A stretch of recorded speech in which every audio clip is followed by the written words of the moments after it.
And my message to business is the one I gave just now. Stand by your employees, because we're going to stand by you, and we're going to stand by the workers of this country. And there's an important point I want to make. This time it's going to be different.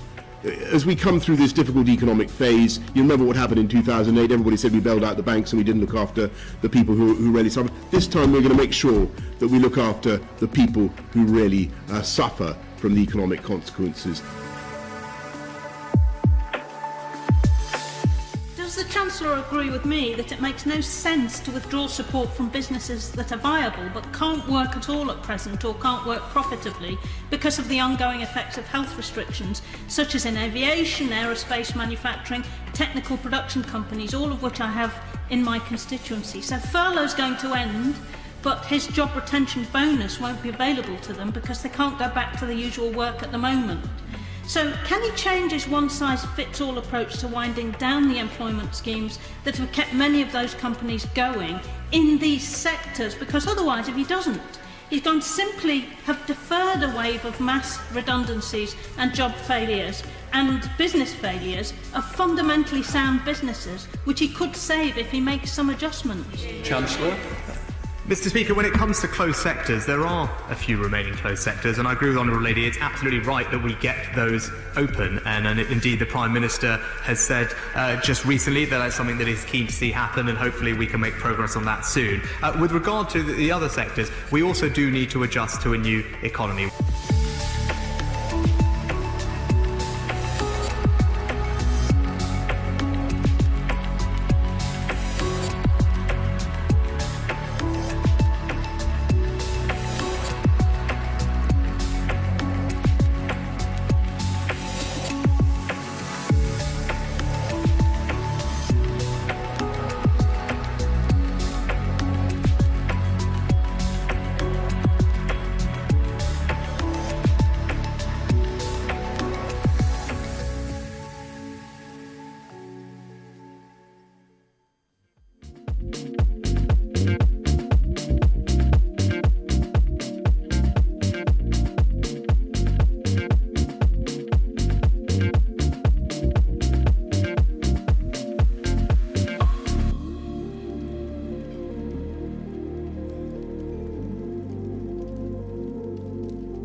whatever part of this industry that you're in, it's all about that passion and that desire.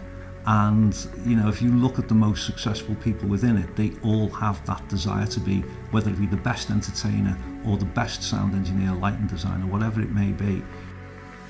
It covers a wide range of different shows, for everything from festivals to corporate events to theatres to film and TV.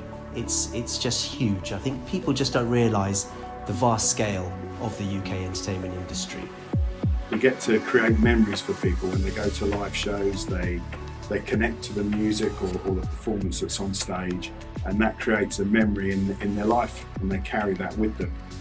I'm always incredibly proud to be an ambassador for this industry and for this industry in the UK.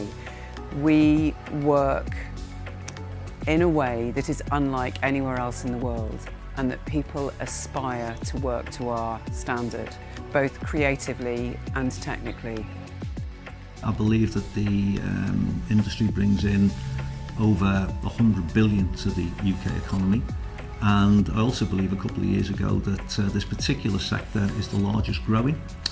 And I do think that it is obviously a substantial contributor to the politics and the finances that this country has today. There's a different amount of people involved who set up the lights, who set up the video screens, who ensure that all the audio works correctly, runs the cables through the fields. So these individuals make these festivals happen. For that band of 4 or 5 people to walk on stage, there can be 400 or 500 people involved in making that happen, of which between 100 and 150 are actually travelling with the band. The Prime Minister has announced the most drastic limits to our lives that the UK has ever seen in living memory. From this evening, I must give the British people a very simple instruction. You must stay at home. From the touring and theatre side, it was pretty much a light switch off. Similarly for broadcast, when sporting events stopped, their equipment in OB trucks and TV centres stopped. So we're holding on, but it's not easy at the moment. From June to the end of August is festival season, and I think most rental companies will agree that festival season you probably do 50% of your income of your annual income over a 3-month window there. So the complete loss of that has been again terrifying. I think we are probably looking now till maybe at best February, March next year. I think at the moment the confirmed losses are sitting somewhere for Adlib alone between 8 and 10 million. And I think the biggest issue right now is how many businesses are going to fall by the wayside between now and that magical reopening date. It is the bigger shows, the stadium tours, the worldwide tours, which are not going to happen until next year, because that is based on the confidence of the public that they want to be in a venue that size with that many people around them. If they feel confident, they'll be there. I don't think that's going to happen until next year. What we do need is support right now, because we may not be here in 6 months' time. We rely on a huge freelance workforce, including myself. The creatives at the front end of all of this work. We're the makers, we're the beating heart of an industry, and we have been completely forgotten. We need the government to extend the self-employed support scheme. We need it to be tailored more for our industry. The whole industry needs a bailout. That's from the supply companies, supply chains, manufacturers, freelancers, buildings like the National Theatre, small theatre companies. The whole ecosystem of what we do needs support, because we are unlike any other industry. We were the first industry out, and we'll definitely be the last industry back in. So consequently, we'll have the longest period of non-trading. We need to know that there's going to be some kind of financial help, because if we don't get that, the investment stops. If the investment stops, the manufacturers struggle, and that whole supply chain is in danger as well then. We haven't furloughed any of R&D, we've kept them working, and the reason for that is that's our future as a company, but it's also a future for our industry. and I guess for the country as well. So we've kept all of R&D working on the basis that there is going to be something after this. So we need to make sure that this huge, wide, brilliant, unique industry that is worth so much to our country, to our exchequer, is seen holistically, and that its whole health is considered, and we can move forward together. And we can make brilliant decisions that can challenge how we make work, challenge many things about what we do and how we do them. We just need the opportunity to do that.